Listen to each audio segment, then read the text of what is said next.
Hi hi வணக்கம். வாங்க mini கடலை வடை செய்வேன். 3 மணி நேரத்துக்கு முதலே கடலையை நன்றாக கழுவி ஊற வச்சது. அதை எடுத்து சுரசுரண்டு அரைச்சி கொள்ளுவோம்.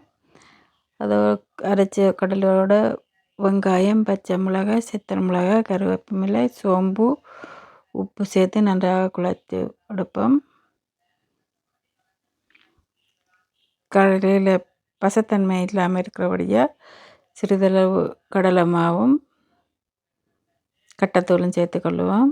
கட்டத்தூள் உரைப்புக்கு கடலை மா பசத்தன்மை வரும்.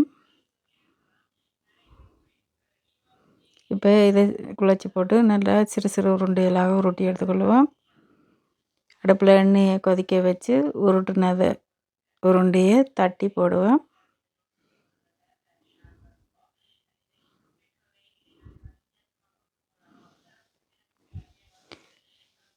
வடை சிறிது சிறிதாக போடும்போது நல்ல முறுமுறாண்டு சுவையாக இருக்கும் வடை.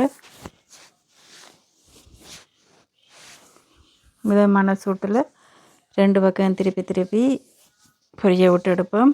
பொன்னிறமாக சுவையான கடலை வடை ரெடி. சிறிது சிறிதாக செய்து சாப்பிடும்போது சுவையாக இருக்கும். நீங்கள் செய்து சாப்பிட்டு பாருங்கள்.